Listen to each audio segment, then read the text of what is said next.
Hello viewers, আসসালামু আলাইকুম। কেমন আছেন সবাই? আশা করি ভালো আছেন। এইখানে দেখুন কত সুন্দর আমি পাট শাক লাগিয়েছি ছাদ বাগানে। আসলে চাইলে অনেক কিছুই করা সম্ভব। দেখুন মাশাআল্লাহ আমার পাট শাকগুলো কতটা সুন্দর হয়েছে,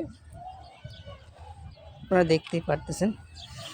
পাট শাকগুলো লাগাইছি বেশি দিন হয় নাই, মনে হয় সম্ভবত 5-6 দিন হয়েছে। দেখুন এই যে পাতা বের হয়ে গেছে, দেখতে কিন্তু অসম্ভব সুন্দর লাগতেছে। আমি অনেক ঘন করে লাগিয়েছি যাতে উঠে উঠে খাওয়া যায়, যেহেতু ছোট্ট জায়গা। আর পাট শাক এত বেশি একটা যত্ন করতে হয় না। দেখুন এটা একটা করমচা গাছ, ছোট্ট একটা করমচা গাছ। দেখুন মাশাআল্লাহ করমচা আসছে।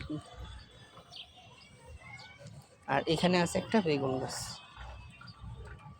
আর দেখুন এটা হলো আমার পত্তলিকা গাছ। মাশাআল্লাহ দেখুন কি পরিমাণ পত্তলিকা ফুল ফুটছে, অসম্ভব সুন্দর। সকালবেলা অনেক সুন্দর লাগে, কারণ সকালবেলা সব ফুলগুলোই ফুটে থাকে।